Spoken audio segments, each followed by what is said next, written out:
Hello everyone, welcome to Ritika's nursing tutorials. आज मैं एक अपना नया वीडियो लेकर आई हूँ जो कि सेकंड पार्ट है हमारा पोस्टपार्टम हेमरेज के बारे में, जहाँ पर आज हम डिस्कस करेंगे मैनेजमेंट ऑफ पीपीएच यानी पोस्टपार्टम हेमरेज। प्रीवियस वीडियो में मैंने आपको बताया था कि पोस्टपार्टम हेमरेज क्या होता है, पूरा डिटेल एक्सप्लेन किया था।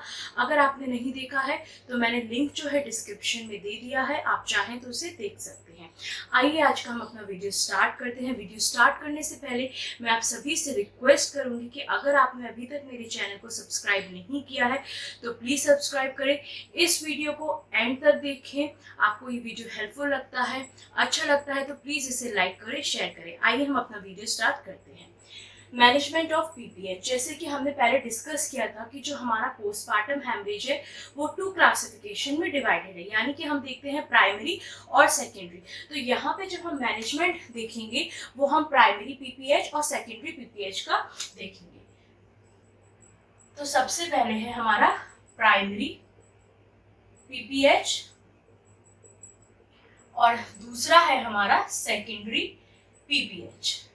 जैसे मैंने आपको पहले भी बताया था, प्राइमरी पीपीएच जो होता है वो जैसे ही बर्थ हुआ उसके 24 आवर्स के अंदर अगर जो ब्लीडिंग है उसका जो अमाउंट है वो 500 ml या अबव है तो हम उसे प्राइमरी पीपीएच में रखते हैं।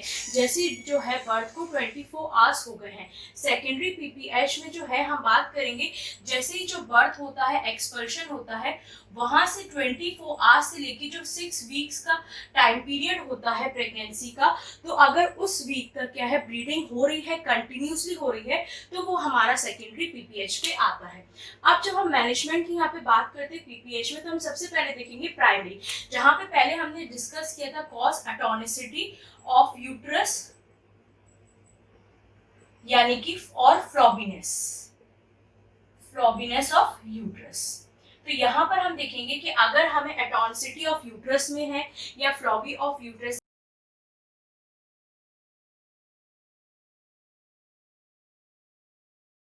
तो अगर हमारा फ्लॉबी ऑफ यूट्रस है, एटोनिसिटी ऑफ यूट्रस है, यहाँ पे सबसे पहले जो हम मैनेजमेंट देंगे वो हम क्या देंगे, फंडल मसाज।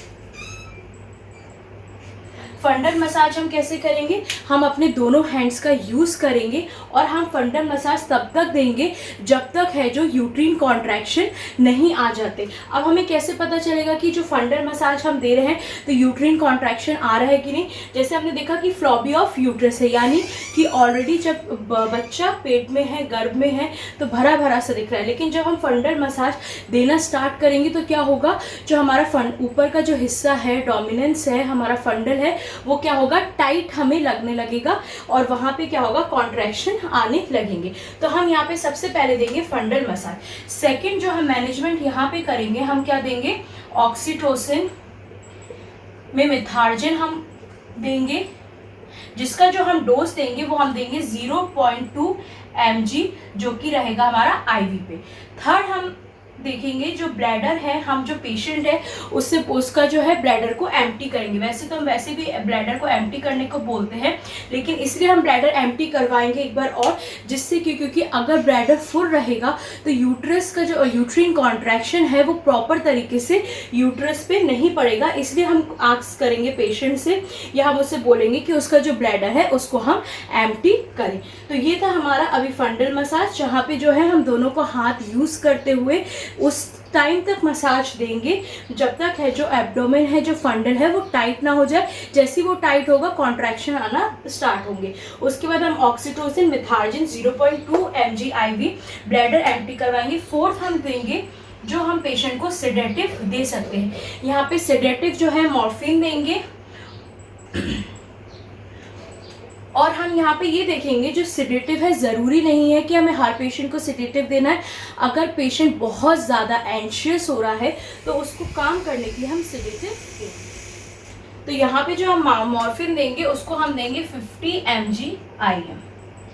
फिर हम जो है यहाँ पे नेक्स्ट हम करेंगे जो हमारी ऑक्सीटोसिन है उसकी ड्रिप हम चालू करेंगे। जैसे ही जो प्लेजेंटा है उसका एक्सपल्शन होता है तो यहाँ पे जो हम प्लेजेंटा है उसको ऑब्जर्वेशन के लिए रखेंगे, उसे एग्जामिन करेंगे। ये सब करने के बाद भी यानी कि हमने ये फंडल मसाज कर दिया, ऑक्सीटोसिन माथार्जिन दे दिया, मॉर्फिन दे दिया, ऑक्सीटोसिन ड्रिप स्टार्ट कर दी, उसके बाद भी अगर है ऑटोनसिटी ऑफ यूट्रस पे किसी भी प्रकार का कोई फर्क नहीं पड़ा है, कॉन्ट्रैक्शंस नहीं हुए हैं और साथ ही साथ में क्या है जो ब्लीडिंग है वो भी कंटिन्यू है, स्टॉप नहीं हुई है, तो यहाँ पे जो हम है क्या करेंगे, फिर हम देंगे यहाँ पे जनरल एनेस्थीसिया। जनरल एनेस्थीसिया के बाद हम क्या है एग्जामिन करेंगे हमारे यूट्रस को। उसके बाद जो है हम प्रोस्टाग्लैंडिन्स 2F अल्फा जो है मैंने ड्रग्स एक्सप्लेन किया है ऑब्स्ट्रक्टिव ड्रग्स में, तो आप वहाँ पे देख सकते हैं। तो हम प्रोस्टाग्लैंडिन्स 2 जो है हम उसको देंगे 250 mg। इसके बाद भी अगर प्रोस्टाग्लैंडिन अल्फा के बाद भी जो है अगर ब्लीडिंग स्टॉप नहीं है तो यहाँ पे हम लोग क्या यूज करेंगे, बाय मैनुअल कंप्रेशन।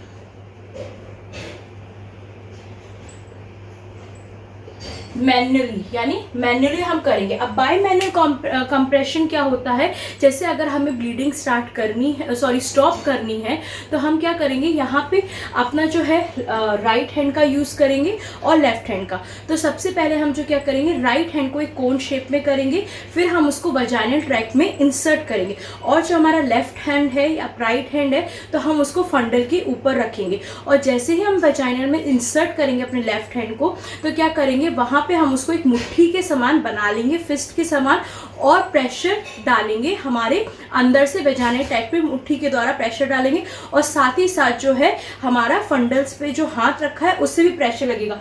तो क्या होगा, जो प्रेशर है यूट्रस पे वो अंदर से भी लग रहा है और बाहर से भी रख रहा है। तो जब ये प्रेशर लगेगा तो जो हमारी जो वॉल्स होती हैं, यूट्रिन वॉल है, उस पर प्रेशर पड़ेगा तो जो ब्लड वेसल्स है वो क्या होंगी, कॉन्स्ट्रिक्ट होगी और ब्लीडिंग स्टॉप हो जाएगी। इसको हमें केवल 15 मिनट तक इस प्रोसीजर को करना है, उससे ज्यादा हम नहीं कर सकते। अगर प्रोस्टाग्लैंडिन्स 2 अल्फा के बाद भी ब्लीडिंग स्टॉप नहीं है तो हम बायमैनुअल कंप्रेशन करेंगे। अगर बायमैनुअल कंप्रेशन हमने कर दिया है उसके बाद भी जो है हमारी जो ब्लीडिंग है वो स्टार्ट नहीं कर रही है तो यहाँ पे हम सेकंड मेथड यूज करेंगे जो है tight intrauterine packing. Tight intrauterine packing में क्या है, हम इसमें जो है स्टरलाइज्ड कॉज जो होती है फॉरसेप्स के द्वारा क्या है उससे जो हमारे यूट्रस है उसकी पैकिंग करेंगे।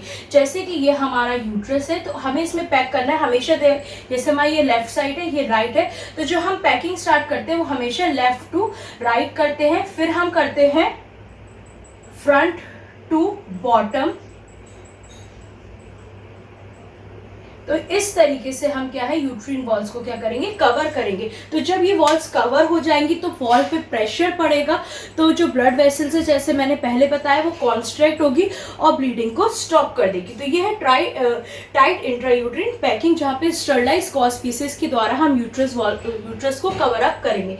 बायमैनुअल कंप्रेशन को करते समय ध्यान रखिएगा, प्रॉपर हैंड वॉशिंग करिएगा, प्रॉपर जो सेप्टिक टेक्निक है हमारी असेप्टिक उसका ध्यान रखिएगा क्योंकि इसमें इन्फेक्शन के चांसेस हो सकते हैं। ये था हमारा। अगर इसके बाद भी जो है हमारी जो ब्लीडिंग है पेशेंट की वो स्टॉप नहीं हो रही है तो फिर हम जाएंगे हमारे सर्जिकल मैनेजमेंट पे, फिर हम करेंगे सर्जिकल मैनेज। तो सर्जिकल मैनेजमेंट पे सबसे पहले हम देखेंगे by manual ligation of uterine artery. तो बाय मैनुअल में क्या होता है, बाय मैनुअल मैंने आपको बताया लिगेटेशन यानी बांधना होता है। तो जो हमारी यूट्रिन आर्टरी है हम उनको क्या कर देंगे, उनको बांध कर देंगे, उनका लिगेटेशन कर देंगे to stop bleeding. Second surgical management हम जो यहाँ पे करेंगे वो करेंगे ligation of utero ovarian vessels, यानी जो हमारा यूट्रिन आर्टरी है, यूट्रो यानी हमारी यूट्रिन आर्टरी और जो हमारा ओवेरियन है वो हमारी ओवेरियन आर्टरी। तो यहाँ पे हम क्या करेंगे, यूट्रिन आर्टरी और ओवेरियन आर्टरी को बांध देंगे। जैसे ये हमारा यूट्रस है तो ये सबसे पहले हमारा रहेगा यहाँ पे हमारा ओवेरियन आर्टरी रहेगा और यहाँ पे जो लोअर साइड रहेगा वो हमारी यूट्रीन आर्टरी रहेगी। तो इस तरीके से जो है हम क्या करेंगे, लिगेटेशन करेंगे यानी बांध देंगे कि जिससे कि जो ब्लीडिंग है वो स्टॉप हो जाए। तो अब थर्ड हम सर्जिकल जो मैनेजमेंट देखेंगे वो है यूनिलेटरल और बायलेटरल लिगेटेशन ऑफ यूट्रल इलियक आर्टरी। जहाँ पे जो है हम जो यूनिलेटरल है वो 77% यूज़ करते हैं और सबसे ज़्यादा जो हम यूज़ करते हैं वो है बायलेटरल जो कि हम यूज़ करते हैं 85%। अब जो यूनिलेटरल और बायलेटरल में यहाँ पे जो हम लिगेटेशन करते हैं यानी जो हमारी जो यूट्रल इलियक आर्टरी उसको जो बांधने का काम करते हैं वो हम देखते हैं साइड बाय साइड कि किस पर्टिकुलर साइड पे जो है वॉल पे जो है ब्लीडिंग जिस पार्ट से हो रही है, जिस साइड से हो रही है तो करते हैं। अगर वो एक साइड से ब्लीडिंग हो रही है तो हम एक ही साइड को जो है बांधेंगे, लिगेटेशन करेंगे। अगर दोनों साइड से हो रही है तो फिर हम दोनों साइड को लिगेटेशन ऑफ यूट्रल इलियक आर्टरी करेंगे। तो ये था हमारा थर्ड सर्जिकल मेथड। अगर इसके बाद भी जो है ब्लीडिंग स्टॉप नहीं होती है तो जो फाइनल मैनेजमेंट हम इसमें करते हैं वो कौन सा करते हैं, इफ ब्लीडिंग डजंट स्टॉप तो हम करेंगे हिस्टेरेक्टोमी यानी सर्जिकल रिमूवल ऑफ यूट्रस। तो हम क्या करेंगे, सर्जिकल जो मैनेजमेंट है उसका लास्ट जो रहेगा हिस्टेरेक्टोमी यानी कि हम प्रॉपर तरीके से यूट्रस को रिमूव कर देंगे। तो ये था हमारा, अगर अटॉनिसिटी ऑफ यूट्रस तब भी सेम रहता है, ब्लीडिंग स्टॉप नहीं होती है तो हमें ये मैनेजमेंट करना है। फिर जो हमने प्राइमरी पीपीएच में पढ़ा था कि ट्रॉमा, अगर जो ब्लीडिंग है किसी भी इंजरी या ट्रॉमा की वजह से हुई है यानी जो भी टिश्यू या टीयर हुआ है अंदर, चाहे वो इंस्ट्रूमेंट के द्वारा हुआ हो या वो रप्चर हो गया हो, टीयर हो गया हो कोई भी टिश्यू जिसकी वजह से जो ब्लीडिंग आ रही है, तो उसमें हम क्या मैनेजमेंट करेंगे। पहले तो सबसे पहले अगर ट्रॉमा इंजरी होगी तो उसमें जो होगा यूट्रिन कंट्रैक्शन हो रहे होंगे, ये देखेंगे। साथ ही साथ जो है वो ब्लीडिंग भी कंटिन्यू हो रही होगी, ब्लीडिंग विल बी कंटिन्यू। तो यहाँ पर जो है हम पेशेंट को क्या देंगे, जनरल एनेस्थीसिया। जनरल एनेस्थीसिया के साथ हम क्या करेंगे, जो इंटरनल पार्ट है ना, उसको हम लोग एग्जामिन करेंगे स्पेकुलम के थ्रू कि पर्टिकुलर किस एरिया पे, किस जगह पे जो है इंजरी या ट्रॉमा हुआ है जहां से ब्लीडिंग हो रही है। फिर जब हमें वो पर्टिकुलर एरिया पता चल जाएगा तो वहां पे हम क्या करेंगे, सूचरें। हम उस पर्टिकुलर पार्ट को या वो जहाँ पे टीयर हुआ है, रप्चर हुआ, उसको हम सूचर कर देंगे। फिर हम जो प्राइमरी पीपीएच पे देखते हैं, थर्ड स्टेज ऑफ पीपीएच अगर है तो यहाँ पे क्या करेंगे हम, यहाँ पे दो प्रकार के मैनेजमेंट होते हैं। एक है हमारा जनरल मैनेजमेंट और एक है हमारा एक्यूट मैनेजमेंट। तो जनरल मैनेजमेंट में हम क्या करेंगे, क्लोज ऑब्जर्वेशन रखेंगे पेशेंट के ऊपर, पेशेंट को एक अंडर ऑब्जर्वेशन रखेंगे। हम यहाँ पे देखेंगे ब्लीडिंग कितनी हो रही है, ब्लीडिंग को मेजर करेंगे, साथ ही साथ किस पर्टिकुलर एरिया से हो रही है एग्जामिन करेंगे। उसके जो वाइटल साइंस है उसको प्रॉपर तरीके से हर 15 मिनट्स में हम चेक करेंगे। उसके बाद उसकी कॉन्ट्रैक्शंस को चेक करेंगे, उसके बाद हम उसको साइकोलॉजिकल सपोर्ट देंगे। तो ये आता है हमारा जनरल मैनेजमेंट पे, जहाँ पे पेशेंट को हम अंडर ऑब्जर्वेशन रखेंगे, साइकोलॉजिकल सपोर्ट देंगे, वाइटल साइंस चेक करेंगे और जो मेजरमेंट है वो ब्लीडिंग का वो करेंगे कि ब्लीडिंग कितने अमाउंट में होती है, कितने देर से हो रही है, स्लोली हो रही है कि बहुत ज़्यादा या जल्दी हो रही। फिर एक्यूट मैनेजमेंट में हम, जैसे मैंने आपको पहले बताया, फंडल मसाज देंगे। उसके बाद जो है यहाँ पे हम ड्रग्स देंगे, ऑक्सीटोसिन और एर्गोमेट्रिन का यूज करेंगे। ऑक्सीटोसिन 0.2 mg और एर्गोमेट्रिन 0.25 mg। साथ ही साथ यहाँ पे हम डेक्स्ट्रो ड्रिप का यूज करेंगे और सेडेटिव। अगर जो प्लेजेंटा है यहाँ पे, उसमें हम यहाँ पे देखेंगे दो कंडीशन हमें यहाँ पे देखने को मिलेगी कि उसका पूरी तरीके से सेपरेशन हो गया है या नहीं। अगर पूरी तरीके से सेपरेशन नहीं हुआ है तो उसको हम लोग क्या मैनुअली भी रिमूव कर सकते हैं प्लेजेंटा को। तो यहाँ पे हमें दो कंडीशन देखने को मिलेगी कि प्लेजेंटा का जो है सेपरेशन पूरी तरीके से हुआ है या नहीं हुआ है। तो यहाँ पे हम देखेंगे प्लेजेंटा के सेपरेशन के बारे में। फिर हम डिस्कस करेंगे हमारा सेकेंडरी पीपीएच। तो जैसे कि मैंने आपको बताया प्लेजेंटा का, यहाँ पे अगर सेपरेशन ऑफ प्लेजेंटा हो चुका है तो यहाँ पर जो है हम देखते हैं CCT प्रोसीजर का यूज करते हैं, जिसे हम लोग बोलते हैं कंट्रोल कॉर्ड ट्रैक्शन, जिसमें जो ट्रैक्शन है यानी कि खिंचाव होता है, और यहाँ पे हम मैनुअल रिमूवल ऑफ प्लेसेंटा करते हैं। हैंड के थ्रू हम जो है प्लेसेंटा को रिमूव करते हैं। फिर हम देखते हैं हमारा जो है सेकेंडरी PPH का जो मैनेजमेंट है। सेकेंडरी PPH में हम ऑब्जर्वेशन के लिए पेशेंट को रखेंगे, हम ऑब्जर्व करेंगे। उसके बाद जो है हम उसकी जो प्रॉपर वाइटल साइंस है उनको भी चेक करते रहेंगे। साथ ही साथ जो है हम देखेंगे कॉजेस ऑफ ब्लीडिंग। यहाँ पर जो है कि हम ये देखेंगे कि क्यों ब्लीडिंग हो रही है, उसका क्या इंजरी है, क्या कॉज है, किसी इंजरी की वजह से अगर ब्लीडिंग हो रही है। यहाँ पे हम मेडिकेशन का यूज करेंगे, जैसे मैंने आपको बताया अर्जुमेट्रिन 0.5 mg IM हम देंगे। और साथ ही साथ यहाँ पे हम देखेंगे कि अगर लाइट ब्लीडिंग हो रही है या हैवी ब्लीडिंग हो रही है, ये हम हमेशा ध्यान रखेंगे कि यहाँ पे जो ब्लीडिंग है वो लाइट है कि हैवी ब्लीडिंग है। उसके बाद जो है हम एग्जामिनेशन करेंगे। एग्जामिनेशन में हम ओवम फोर्सेप का यूज़ करेंगे। ओवम फोर्सेप का हम यूज़ करेंगे और यूट्रिन क्यूरेट का करेंगे, कि जैसे मैंने आपको बताया कि प्लेसेंटा का कुछ बिट्स रह गया है, कुछ पार्ट सेपरेशन के टाइम पे जो डेसिडुआ से जब वो सेपरेट हो रहा था तो वो रह गया है, तो हम ओवम फोर्सेप के थ्रू उसको रिमूव करेंगे और यूट्रिन क्यूरेट यूज़ करते हुए उसको पूरा क्यूरेट करेंगे, उसको बिल्कुल साफ करेंगे। और यहाँ पे हम देखेंगे फिर ब्लीडिंग स्टॉप।